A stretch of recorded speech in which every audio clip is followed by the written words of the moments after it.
get me a new APC. Still I driving? had to go to Chicoutimi to pick it up, Yeah. and that was the nice thing about it, and had to drive it back, and then we got to outfit it the way we wanted to outfit it, which was the good thing, because we put 250s on it and loaded it up with ammo for that and a 60 caliber. And that was my APC. It was used, but I didn't care. It was new to me, and that was all that mattered. Was it the M60 or a 60 caliber gun? It was 60 caliber machine guns. Really? Yeah. We had 60 caliber machine guns on them, or 50 caliber machine guns.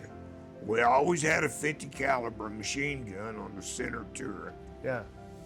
And we got a hold of some mounts one time that we were able to modify and put the 50 caliber machine guns on the sides of the APC. And we did that with this one. Put one on each, the left side and one on the right side. And that gave us more firepower and everything. And then on my APC, I had the platoon sergeant, and there was another sergeant in our squad that were the most highest ranking guys in our platoon and everything. So I felt good because I was driving them around and everything. But you're in the know a little bit more. I'm in the know a little bit more. Yeah. And so that was the whole thing. And we did some other things, and I never had a problem.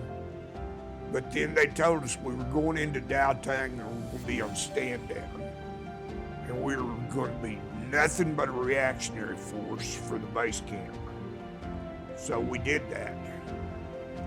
And then about 11:30 one night, 11 o'clock, I started hearing artillery. I said, what's going on? This ain't gonna be pretty and everything. And they called us. And so everybody loaded up on their APCs. And the first orders we got was to go to the low road, go to the airstrip, and protect the bunkers at the end of the airstrip. So that was our orders for that night. Well, lo and behold, no sooner than we did that, got our orders, our radio quit and everything. So I'm driving blind, and the other APCs in our platoon were not with us. We didn't know where they were. And the sergeant didn't know what to do because he was having to holler at me. And so I got to the airstrip road. The first thing I did was turn on the airstrip road towards the end of the edge of the perimeter and everything. It was quite a ways out to where the bunkers were. And no sooner than I did that, I saw an enemy soldier stand up in the ditch to my right. And I remember saying to myself, this isn't going to end well. Because he was standing there holding an RPG. And he fired that RPG, and it hit exactly in my fuel tank. And so it set the APC on fire. And I said, I'm not going to burn up for anybody. And so at that point, I said, it's time to exit. And I remember starting to climb out, and then I don't remember a damn thing. I went black. I blacked out, and the next thing I knew, I was picking myself up off the ground. I had been hit by a bullet and was laying in another ditch that was 25 feet away from the ditch where Charlie was. And I'm laying in a ditch, and there's two guys there with me that were on the left side of the APC, and they were trying to get me out of there because our APC was on fire anyway. So they were trying to drag me out of there. And finally I had had enough because I realized I had a sucking chest wound.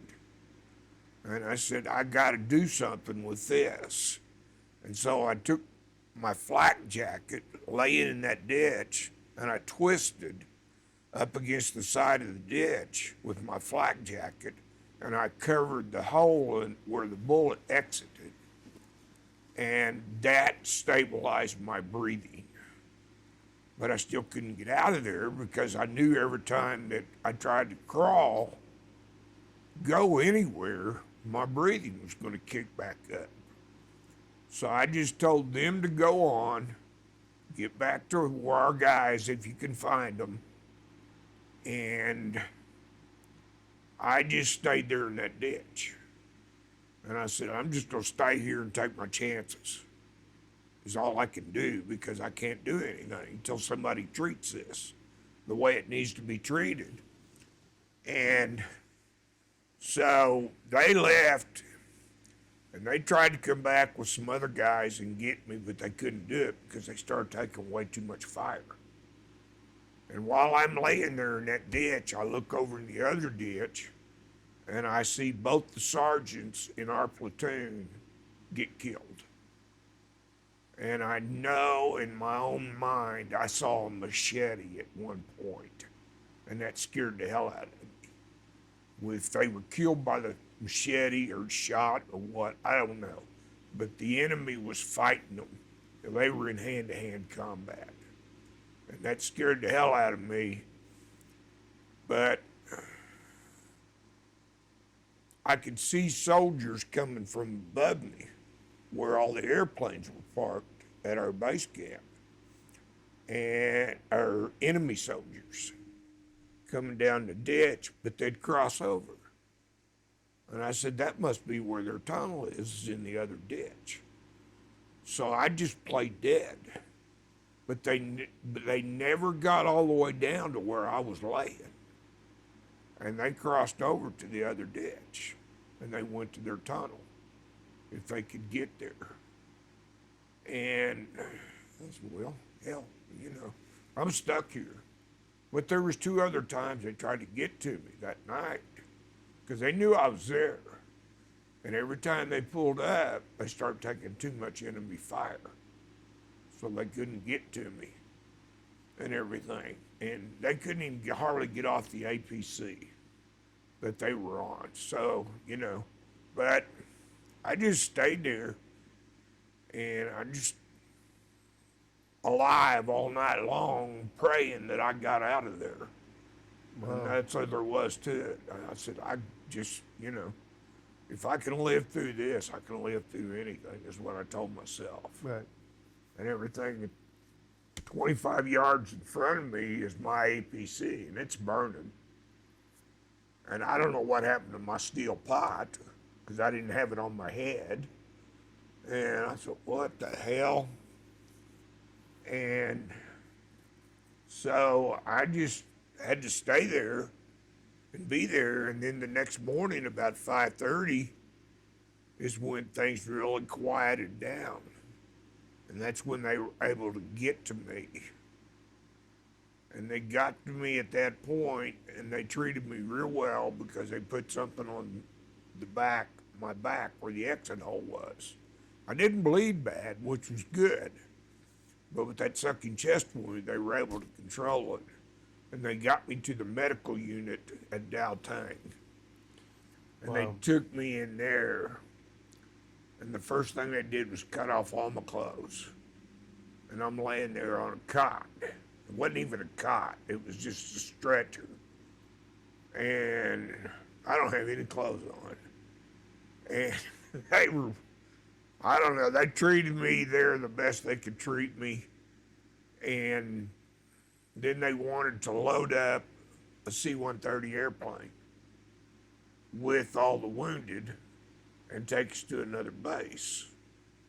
But they couldn't do anything because they had a sniper outside the hospital in a tree. And finally a doctor stepped out the side door and took that sniper down with a rifle shot. And that's when they could load us, but they decided then they were going to put us on a big old Chinook helicopter and everything. So they brought in a Chinook to pick us up. And I remember getting put on the Chinook, And I felt like I was safe at that point, and I hadn't slept all night, so I went to sleep. And because I knew my wound was treated the best it could be treated, and I went to sleep. And they flew us to Coochie first. And Coochie at the evac said, we don't have anybody can operate on sucking chest wound. So they took me to Long Bend.